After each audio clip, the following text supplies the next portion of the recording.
Charlotte, Fred, bonjour. Bonjour. On a changé un peu de décor, puisque c'est quelques semaines après, n'est-ce pas? Donc cette semaine, c'est vous qui prenez les choses en main. Et bien c'est parti. Alors je vais reparler d'une société qu'on a déjà rencontrée dans une décision précédente. C'est le grand retour de l'agence Elite. J'adore. Voilà, ça m'étonne pas. Là j'aime encore plus, c'est très bien. Alors, on voit d'ailleurs que cette société est active et surveille activement ses noms de domaine, puisqu'elle a agi à nouveau contre des noms de domaine eliteelegance.net et elitemodels.org. Elle relève ces noms de domaine. De la même manière que la première fois, ce type de nom de domaine la gêne puisque ça reprend à l'identique sa marque Elite, associée à un terme plus ou moins descriptif de l'élégance, de la mode, etc. L'intérêt de cette décision, en fait, c'est quels ont été les éléments retenus pour conclure à la mauvaise foi et un point intéressant sur la distinctivité de la marque. On peut rappeler que la distinctivité, en fait, c'est ce qui permet d'enregistrer une marque, en fait, et de se différencier des autres par un caractère, je dirais pas original, parce que c'est pas le mot qu'il faut employer, mais... Ça rentre pas, les classes, non? Ouais. On parle de marque, c'est ça? Oui, bien entendu. Non, mais le terme en lui-même doit être distinctif. Alors, effectivement, il peut être distinctif dans certaines classes et descriptif dans une autre. Donc, en ce sens, je suis d'accord avec vous, l'aspect produit, service, etc. est important. Les faits sont les suivants, je les ai un petit peu déjà évoqués. Des noms de domaine qui reprennent à l'identique la marque, un usage qui donne lieu à un site internet sur lequel figurent des liens commerciaux et qui, entre autres, en plus, présente des liens vers le concurrent direct de l'agence Elite. Alors, de suite, on comprend le préjudice de cette société qui souhaite obtenir le transfert de ce nom de domaine et envoie une lettre de mise en demeure au titulaire. Alors bien entendu, ce n'est pas suivi de réponse, comme on l'a déjà vu ces dernières semaines, c'est souvent un petit peu la technique. Et il s'adresse à l'OMPI pour déposer plainte et obtenir le transfert de son nom de domaine. Comme la première fois, mais cette fois-ci il le développe beaucoup plus, il dit qu'il a de nombreuses marques, mais il les cite précisément. Il invoque également la notoriété de la marque en apportant des preuves, soit par l'article de presse, etc., soit en disant que c'est connu du monde entier, par de nombreuses personnes, etc. Et qu'il bénéficie dans le milieu de la mode, mais aussi d'un public un petit peu plus large également. Il dit également que cette personne n'est pas autorisée, de la même manière que la première fois, ni directement ni indirectement, et que ces liens commerciaux ne présentent qu'un seul intérêt, c'est générer de l'argent au clic. Voilà, comme c'est souvent le cas dans ce type de nom de domaine. Alors, il fait quand même une recherche, je vais aussi également un peu plus loin, il fait une recherche parmi les décisions de l'OMPI et se rend compte que cette société est souvent partie à ce type de litige. Et en plus, il a relevé un élément qui est peut-être marquant, c'est qu'à peu près 46 000 noms de domaine ont été réservés par la même personne.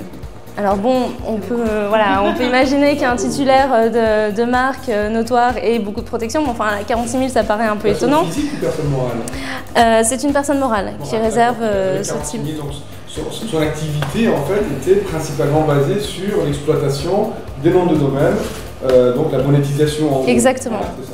Exactement. Et en plus, ce qui est relevé et apporté comme exemple par le demandeur, c'est que cette société réserve habituellement une marque connue associée en ajoutant en fait un petit élément qui va lui permettre d'enregistrer le nom de domaine. Par exemple, 0-google.com.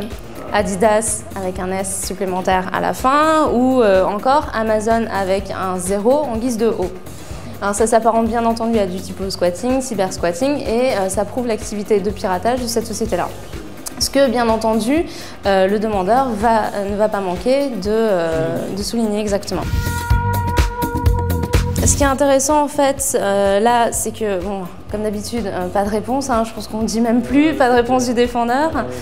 Et la décision de l'OMPI est la suivante, il prononce le transfert du nom de domaine. Donc elle est favorable au demandeur, encore une chance pour la société Elite. Et alors il retient effectivement tous les arguments développés par la société Elite, la notoriété de la marque, le fait qu'il n'ait pas d'intérêt légitime, la mauvaise foi, etc. Ce qui nous a un petit peu interpellé dans cette décision, en fait, c'est les commentaires de l'OMPI sur le caractère distinctif ou non de la marque Elite et ses variantes, en fait.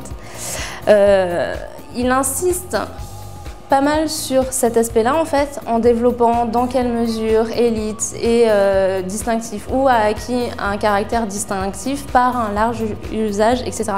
Et il nous semble qu'il s'attarde énormément sur ce point-là, mais s'arrête en fait à la limite de ne pas se prononcer sur le caractère finalement distinctif ou non de la marque, qui est du rôle du juge national. Donc il frôle cette limite, mais il s'arrête au bon moment. Oh. Voilà. Ouf. En tout cas, ce qui est important, c'est que, encore une fois, Elite a obtenu le transfert de son nom de domaine. Et cette société, est-ce qu'elle est un peu comme... est-ce qu'elle a un rapport avec celle qu'on a vue il y a quelques semaines, K quelque chose? Non, c'est pas elle? Non, c'en est une autre, mais il y en a énormément en fait, et c'en est une de plus en fait. Alors ce qui peut être intéressant quand même pour ce type d'affaires, c'est toujours se renseigner sur son adversaire. Qui est son adversaire? Effectivement, là on voit qu'en fait Elite fait des recherches parmi les décisions de l'OMPI, se renseigne, et les décisions de l'OMPI sont très bien présentées et mentionnent toujours le nom du registrant, par qui il est passé comme prestataire, etc. Ce qui permet d'avoir ce genre d'indices, et il y a vraiment des entreprises qui commencent vraiment à être connues pour ce genre d'activité, et c'est pas mal d'être au fait de ce type de pratique. C'est comme une sorte de casier judiciaire, on va essayer de chercher, ou en tout cas l'OMPI quand on est en face d'un casier judiciaire vierge, certainement on se rend compte qu'on n'a pas affaire à un mauvais garçon et que bon, peut-être qu'il y a des circonstances atténuantes, etc. Alors que dans ces cas-là, c'est vraiment des gens qui ont été condamnés apparemment à plusieurs reprises dans différents pays par différents acteurs, donc c'est un peu leur travail à eux aussi de cyberexploiter les autres et d'avoir des procès. C'est un peu... Et ce type d'information peut vraiment avoir un poids énorme dans les décisions pour appuyer la mauvaise foi finalement du défendeur. Donc c'est très très important de vérifier à qui on s'attaque. Absolument, d'essayer de recouper ou d'avoir des informations sur les agissements antérieurs de l'adversaire. Exactement. Ce qui ne dispense pas bien entendu d'apporter quand même des preuves de ses droits antérieurs, etc. puisque seul ce type de constatation ne sera pas suffisant. Voilà, exactement. C'est toujours un complément, c'est toujours un mieux, quoi. Donc c'est comme les matchs de foot, il vaut mieux d'abord savoir bien jouer au foot, même si on regarde l'adversaire sur les cassettes vidéo, il vaut mieux savoir jouer au foot, quoi. Exactement. Voilà. Bon, très bien. Autre chose pour cette semaine? Non, c'est bon. Très bien. À la semaine prochaine. À la semaine prochaine. Merci. Merci.